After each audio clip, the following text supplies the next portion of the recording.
William Barr working to undo Mueller investigation conclusions. Washington. A year after managing the release of Robert Mueller's Russia investigation, Attorney General William Barr is helping to write a postscript that seeks to unravel much of what the special counsel concluded. Barr, long a critic of the investigation into possible Trump campaign links to 2016 Russian election meddling, has been closely managing Justice Department investigations that are delivering an alternative narrative to that found by Mueller. One led by St. Louis U.S. Attorney Jeffrey Jensen, a re-examination of the prosecution and guilty plea of former Trump National Security Advisor Michael Flynn, recently prompted the Justice Department to seek to drop charges in the case despite Flynn's guilty plea. Flynn was one of Mueller's highest-profile prosecutions, and Barr now says there was no crime and no reason to even investigate Flynn. Another, led by Connecticut U.S. Attorney John Durham, is taking a broader look at the origins of intelligence that led to the Russia investigation. Among the issues Durham is examining, according to witnesses interviewed, is whether U.S. intelligence properly concluded that the Russian government aimed to help President Donald Trump's election. Mueller's two-year investigation concluded that not only was Russian election interference aimed at helping Trump win, but members of the Trump campaign welcomed and encouraged the help. A bipartisan Senate investigation also supported an earlier U.S. intelligence community report that also concluded the Russians aimed to boost Trump's election. Barr, in a recent CBS News interview, rejected any suggestion he was doing the president's bidding, saying his decision on Flynn was fulfilling a duty to restore faith in the justice system. For Trump, whose re-election prospects have suffered amid lapses in his government's response to the coronavirus pandemic, a newly recast narrative to events in 2016 could come just in time.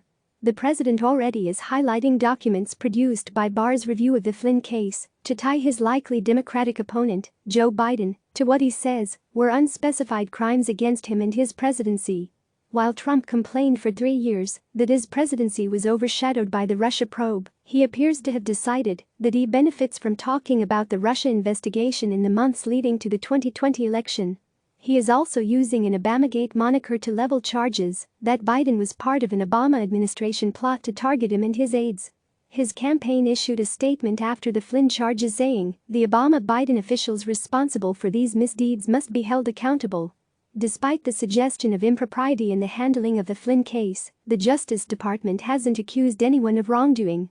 In recent weeks, Barr has appeared on Fox News to talk about progress in Durham's probe, including raising the possibility of election year prosecutions, though he quickly added that there are hurdles to bringing charges.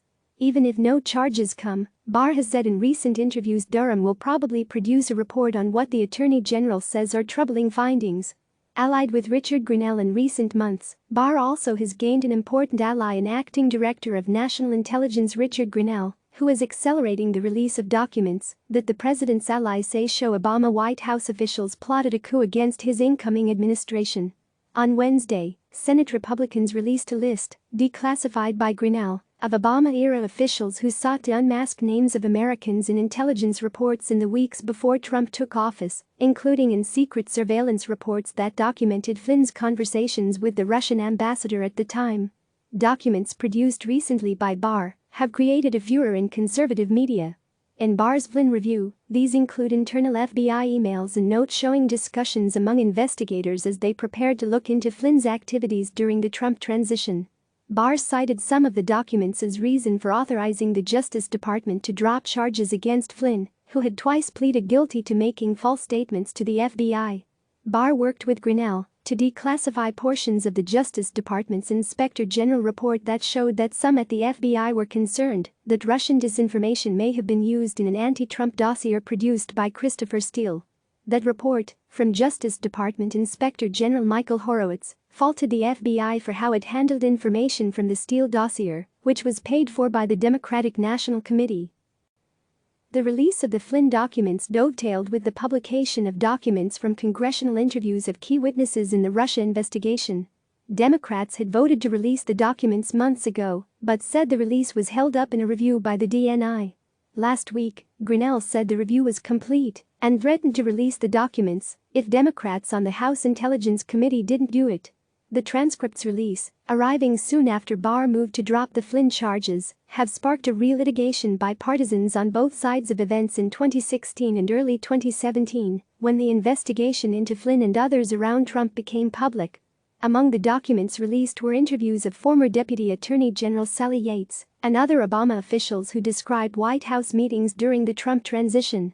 The president's supporters have sought to characterize those meetings as akin to a coup against the then incoming president. The political overtones of recent events have unnerved some Justice Department officials, where the lawyers worry privately about long-term damage to the institution. One official told CNN that the department's work to undermine the Flynn case likely will have repercussions in other criminal cases, where defendants will try to exploit the Attorney General's claim that Flynn's lie to the FBI didn't matter because he shouldn't have been interviewed. Nearly 2,000 Justice Department alumni signed an open letter criticizing Barr for the Flynn case and other decisions in politically sensitive cases. In February, Barr set off turmoil when he publicly chastised and reversed prosecutors who follow Justice Department policy in seeking a prison term for Trump friend Roger Stone. Following Trump's criticism on Twitter, Barr ordered a more lenient sentencing recommendation. The move prompted one prosecutor to resign and others to leave the case. The controversy also prompted Barr, for the first time, to express public displeasure with the president's tweets, though he held firm on his handling of the Stone matter. Barr has made clear his work isn't done. After announcing the Flynn decision, Barr said he had some additional work for Jensen. The president and his allies say that more information will be released soon to support Trump's claims that Obama officials, perhaps even the president and vice president, committed unspecified wrongdoing. It is unclear what form that will take. The effort is even taken on some television-friendly staging. Last week, a Fox News camera captured Grinnell making an unusual entrance on foot to Justice Department headquarters. Senior government officials and their security details are usually driven into a courtyard, where their arrival would be shielded from cameras.